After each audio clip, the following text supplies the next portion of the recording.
kurz nach Mitternacht im Istanbuler Stadtteil Etiler, als Unbekannte aus einem vorbeifahrenden Motorroller auf die Fassade eines der bekanntesten Lokale der Türkei schießen. In den folgenden 5 Monaten wiederholt sich das Szenario 2 weitere Male, jeweils vor demselben Lokal. Für die Polizei ist schnell klar, dass es sich nicht um eine zufällige Sachbeschädigung handelt, sondern um eine Serie gezielter Angriffe. In den Ermittlungsakten tauchen Namen auf, die in der türkischen und europäischen Unterwelt seit Jahren präsent sind. Der inhaftierte Gangster Barış Boyun und Volkan Reçber, denen versuchte Schutzgelderpressung vorgeworfen wird. Offiziell erklärt Nusret, er habe keine Anzeige erstattet, weil niemand direkt Geld von ihm verlangt habe. Der Gastronom bleibt passiv, die Angriffe enden, das Geschäft läuft weiter. Ein Restaurant, das sich nicht wehrt, Gangster, die plötzlich aufhören und ein Fleischer, der weltweit mit Oligarchen, Fußballern und mutmaßlichen Paten am Tisch sitzt. Doch wie konnte ein einfacher Metzger in diese Welt hineingeraten und wer profitiert wirklich von diesem Imperium? Hat Salt Bae dieses milliardenschwere Geflecht tatsächlich allein aufgebaut oder stehen hinter dem Mann, den die Welt aus Social Media Clips kennt, Kräfte und Personen, die konsequent im Hintergrund bleiben? Gets down, rip sound, with the sick style, pissed out, late round, get off my dick now, get crowd, hot style, you get style, timid, scared to get in it, these dogs is rock loud, unchained, untamed, you know my name, act strange, pack flame, it's not a game, just ill flow that kill shows, you can feel, yo, kicking in your flow. 2017. Das 15-Sekunden-Video Ottoman Steak taucht im Netz auf. Ein Mann schneidet Fleisch und lässt Salz über seinen Unterarm auf das Steak rieseln. Die Szene wirkt absurd und hypnotisch. Innerhalb weniger Stunden wird daraus ein globaler Hype. Sogar in der Saturday Night Live Show wird der Move imitiert. Nusrets Instagram-Account explodiert auf über 50 Millionen Follower. Doch hinter dem viralen Hype steckt eine Geschichte, die viel härter ist, als man glauben mag. Nusret Gökçe wächst in bitterer Armut in der Türkei auf. Der Vater ist Minenarbeiter, kaum Geld, kein Ausweg. Mit 12 verlässt er die Schule und arbeitet als Metzgerlehrling in Istanbul, jeden Tag im eiskalten Kühlhaus, anknüpfend an einen Satz, den er später in Interviews wiederholt. Ich wollte der beste Fleischer der Welt werden. In seinen 20ern reiste er dann auf eigene Faust nach Argentinien und in die USA, jobbte ohne Bezahlung in Steakhäusern, um sich Tricks abzuschauen und sein Handwerk zu veredeln. Zurück in Istanbul arbeitete er in einem edlen Grillhaus, als ihn sein erster Investor entdeckt. Mithat Erdem, ein reicher Textilunternehmer, der sofort das Potenzial Nusrets erkannte. Gemeinsam eröffneten sie 2010 in Istanbul ein kleines Steakhouse mit gerade einmal 10 Tischen. Schon bald standen die Leute Schlange, um den Fleischflüsterer live zu erleben. Doch der wahre Turbo zündete erst mit der richtigen Finanzspritze.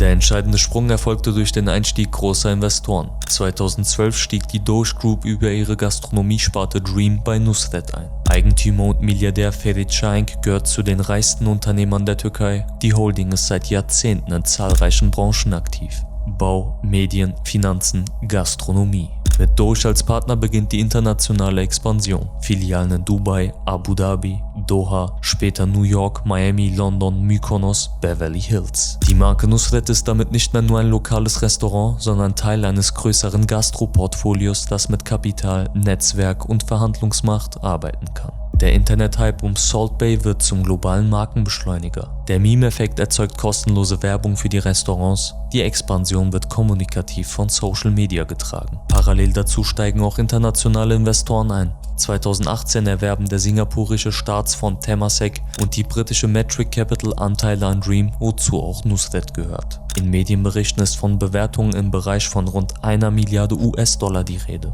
2022 interessiert sich der katarische Staatsfonds QIA für rund 20% an Dream mit einem Kaufpreis von etwa 300 Millionen Dollar, was auf eine Bewertung von bis zu 1,5 Milliarden schließen lässt. Doğuş ist zu diesem Zeitpunkt hochverschuldet und will Beteiligungen restrukturieren. Klar ist, Nusret ist ein zentraler Vermögenswert in einem komplexen Firmengeflecht, an dem Doğuş die Mehrheit hält, während Gökçe und Erdem zusammen knapp unter der Hälfte beteiligt sein sollen. Aus einem einfachen Fleischbetrieb ist eine internationale Struktur geworden, in der Holdinggesellschaften, Staatsfonds und hochverschuldete Konzerne eine Rolle spielen.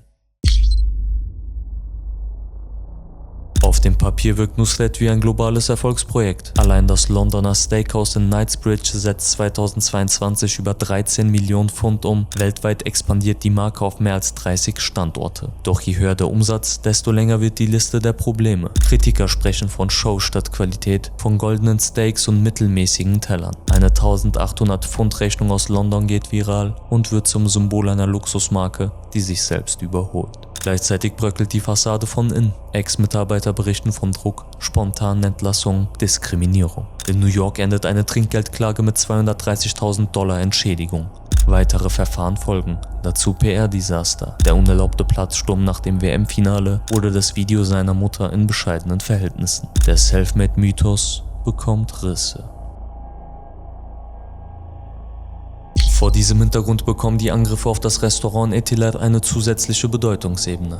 Nach Darstellung türkischer Medien zielten die Attacken nicht auf ein zufälliges Lokal, sondern auf ein Symbol. Die Gruppe um Barış Boyun, in Europa insbesondere durch die Dalton-Strukturen und gewaltgeprägte Fäden bekannt, gilt als Akteur im Schnittfeld von Drogenhandel, Auftragsgewalt und Schutzgeldsystem. Die zugehörige Gölcetesi wird in Verbindung mit Erpressungen und Gewaltakten gebracht. Dass ausgerechnet das Stammhaus von Nusret mehrfach beschossen wird, kann in so einem Umfeld schwer als banaler Vandalismus gelesen werden. Genau an dieser Stelle fällt die Diskrepanz ins Auge. Während Betreiber in vergleichbaren Fällen oft öffentlich Druck auf Behörden ausüben, mediale Unterstützung suchen oder Sicherheitsmaßnahmen demonstrativ ausbauen, erklärt Gökçe, dass er keine Anzeige stellen wolle, niemand habe ihn um Geld gebeten. Die Angriffe enden, das Geschäft läuft weiter. Objektiv betrachtet stehen zwei Ebenen nebeneinander. Eine dokumentierte Serie schwerer Sachbeschädigungen mit mutmaßlich organisierten Tätern und eine äußerst zurückhaltende Reaktion des Geschädigten. Hinzu kommt, dass in Nusret-Filialen wiederholt Personen gesehen werden, deren Namen in völlig anderen Kontexten auftauchen. Ein prominentes Beispiel ist Necati Neco Arabacı, ein verurteilter Hells Angels Präsident, der als mächtigster Krimineller Europas gilt. Daneben existieren Bilder mit umstrittenen Unternehmern, Oligarchen und Politikern.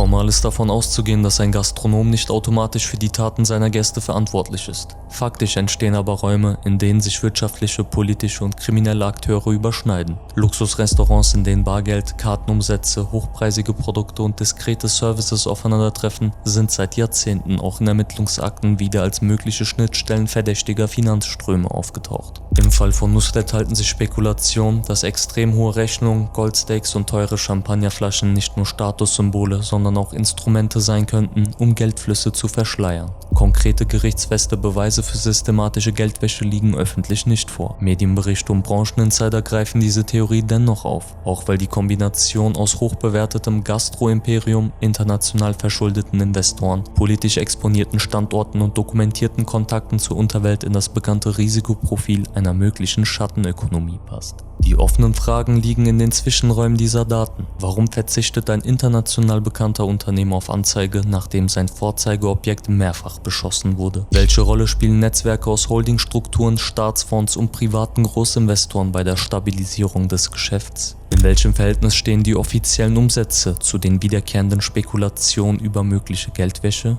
Und wie ist ein Betrieb einzuordnen, in dem prominente Unterweltfiguren, einflussreiche Politiker und wohlhabende Touristen am selben Tisch sitzen? Ob die Schüsse in Etiler ein abgeschlossenes Kapitel oder ein Vorzeichen für tiefere Verflechtungen waren, lässt sich derzeit nicht abschließend beurteilen. Doch wer die Entwicklung dieses Imperiums verfolgt, wird die Frage nach den Hintermännern nicht mehr los. Vielen Dank fürs Zuschauen. Falls euch das Video gefallen hat, gebt uns einen Daumen nach oben und abonniert den Kanal. Die nächste Geschichte wartet schon.